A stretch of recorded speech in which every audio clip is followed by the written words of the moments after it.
सबसे पहले एक अमेरिका से जो बड़ी डेवलपमेंट है आपके सामने मैं रख देता हूँ। डिफरेंट चीज़ें अमेरिका में होती रही हैं और डोनाल्ड ट्रंप की हुकूमत आने के बाद लोगों ने ये उम्मीद की थी कि पाकिस्तान में इंसानी हकूक़ की खिलाफ वर्जियों के ऊपर कोई मामला उठेगा। एक जो विल्सन का बिल है जो पेंडिंग पड़ा हुआ है, अभी देखते हैं उसमें क्या होता है। दूसरी जानब पाकिस्तान की हुकूमत ने अमेरिकन सरमायाकारों को इस बात का लालच भी दिया कि आप आएँ और आकर पाकिस्तान में मादनियात के शोबे में सरमायाकारी करें। SIFC आपको बहुत सपोर्ट देगी और उसके हवाले से जो सूबाई हुकूमतों में कवानीन भी पास करवाए जा रहे हैं, कानून साजी भी हो रही है। अब एक नई डेवलपमेंट है अमेरिका में और ये बड़ी कार्रवाई है। इंसानी हकूक़ का एक कमीशन है वहाँ पे अमेरिका में, इसमें ट्रांसनेशनल रिप्रेशन का मामला उठाया जाएगा।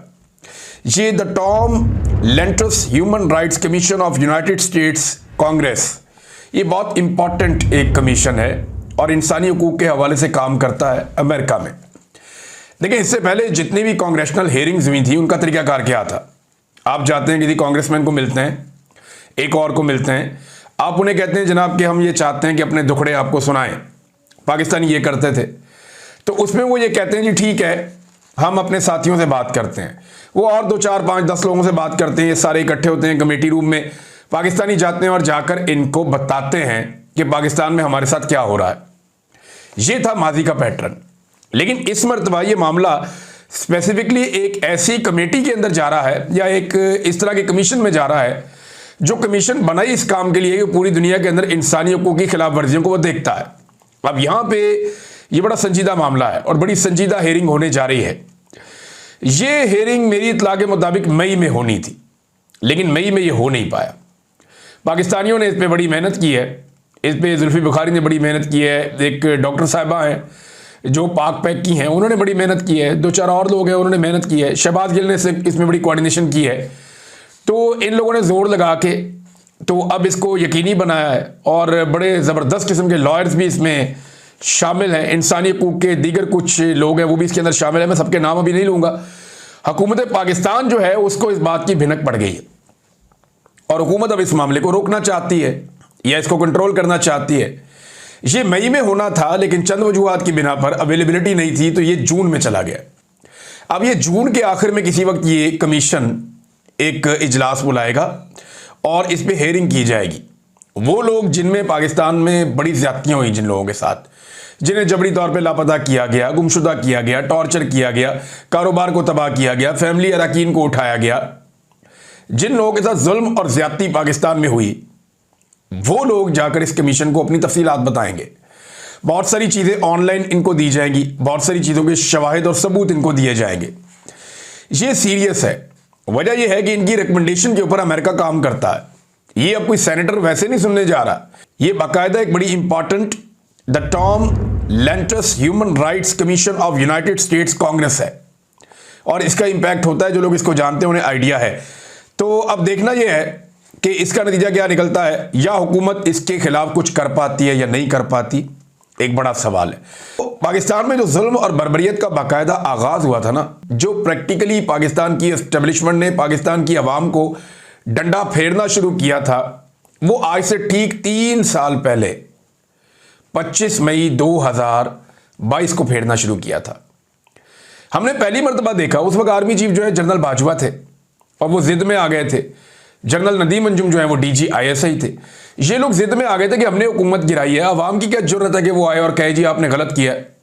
तो अवाम को फेंटा लगना शुरू हो गया था, गाड़ियां तोड़ी जा रही थी, अमलाक को नुकसान पहुंचाया जाए। पहली दफा देखा हमने कि सरकारी अफसरान जो है या पुलिस वाले जो है या एहलकार, वो अवाम की अमलाक को नुकसान पहुंचा रहे हैं, गाड़ियां तोड़ रहे हैं और लोगों से पुरअमन एहतजाज का हक पहली मरतबा ऐसा लगा कि पूरी तरीके से छीन लिया गया।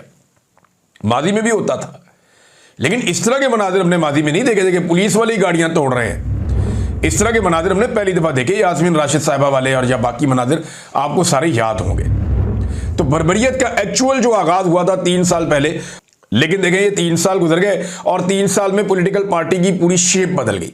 आज वो एक बहुत मजबूत पॉलिटिकल पार्टी है, बड़ी मकबूल पॉलिटिकल पार्टी है। उसके लोग मार ज्यादा खा सकते हैं, उसके लोग जो है उनकी कुव्वत बर्दाश्त ज्यादा है, उसके लोग जो है वो अपने नजरिए के साथ, अपने लीडर के साथ उनकी कमिटमेंट पहले से बहुत ज्यादा बढ़ गई है। और ये 3 साल का कारनामा मैं एस्टेब्लिशमेंट के खाते में ही डालूंगा और किसी के खाते में तो डाल नहीं सकते, क्योंकि इन्होंने ये फैसला किया था कि मारो इनको।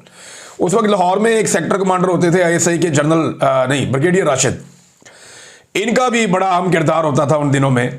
आजकल किधर हैं, कहीं नहीं है। जनरल बाजवा भी रिटायर, जनरल नदीम अंजुम भी रिटायर, ये जो अभी आर्मी चीफ फील्ड मार्शल या डीजीआई से ये भी रिटायर हो जाएंगे एक दिन।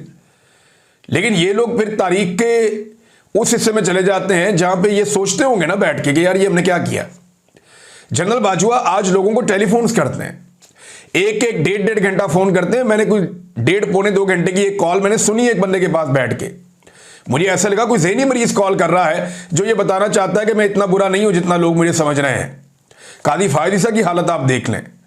तो जब कोई कुर्सी पे बैठा होता है तब उसे समझ नहीं आती, लेकिन समझ एक दिन आ ही जाती है। मारंग बलोच ने जवाब दिया है डीजीआईएसपीआर को, क्योंकि डीजीआईएसपीआर ने मारंग बलोच के बारे में बात की थी। मारंग बलोच का जवाब आ गया, जेल से उनके जो एक्स अकाउंट है उसके ऊपर शेयर किया गया। उन्होंने कहा बलूचिस्तान में तशद्दुद पे और डीजीआईएसपीआर दोनों चीज़ों पे मेरा जवाब। वो ये कहती हैं कि मुझ पर दहशतगर्दों की प्रॉक्सी होने का एक बार फिर इल्ज़ाम लगाया डीजीआईएसपीआर ने। ये संगीन और बार बार लगने वाला इल्ज़ाम है और ये बगैर सबूतों के मेरे ऊपर लगाया जाता है। गैर मुसद्दका दावों का ये नमूना डीजीआईएसपीआर के अवामी बयानात की एक परेशान कुन पहचान बन गया है कि डीजीआईएसपीआर अवामी सतह पे ऐसे बयानात मेरे खिलाफ या वैसे देते रहते हैं जो उनकी पहचान बनता जा रहा है, इसके सबूत कोई नहीं है। उन्होंने कहा कि जाफर एक्सप्रेस हाईजैकिंग वाकये में मारे गए दहशतगर्दों की लाशें लेने आई थी, ये मेरे पे इल्ज़ाम लगाया गया। लाशें ढूंढने वाली मैं कौन होती हूं, ये भी मेरे पे इल्ज़ाम लगाया गया। तो मैं ज़रा वादे कर दूं इस मामले को कि मखसूस प्रेस कॉन्फ्रेंस का बड़े पैमाने पर गलत इस्तेमाल किया गया। ये मारंग बलोच ने की थी मार्च में। मनगढ़ंत और मेरे पैगाम को मसक करने के लिए मेरी बातों को सियाको सबाक से हटाकर पेश किया गया। और अंग्रेजी में इन्होंने वैसे ये ट्वीट किया हुआ है, तो अल्फाज को जरा थोड़ा ऊपर नीचे हो जाएंगे मैं, क्योंकि इसको ट्रांसलेट करके आपको बता रहा हूं। उन्होंने कहा जी मेरा मुतालबा तशद्दुद की हमायत नहीं था, ना मैंने कभी तशद्दुद की हमायत की है। मेरा मुतालबा सिर्फ शफाफियत था। अब इन शॉर्ट में आपको ये बताता हूं कि 12 दहशतगर्दों के नाम तो आ गए थे, वो कहती हैं।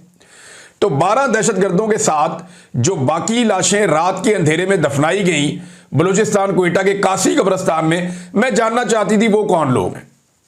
यानी 12 तो दहशतगर्द है ना, या वो अस्करियत पसंद है। वो उनकी एक तरफ लोग अस्करियत पसंद कहते हैं, एक तरफ दहशतगर्द कहते हैं, लेकिन जो भी हैं वहां पे उनके लोगों ने ये कहा कि जी ये 12 बंदे हमारे हैं, और ये रियासत ने भी कहा जी ये 12 बंदे उनके हैं। उसके अलावा जो बाकी बंदे दफनाए गए उसमें मारंग बलोच का कहना है कि ये इंसानी हुकूक के तहत या पूरी दुनिया के अंदर एक राइज तरीकाकार है कि लोगों को पता चलना चाहिए, उनकी शनाख्त का पता होना चाहिए जिसको दफन किया जा रहा है।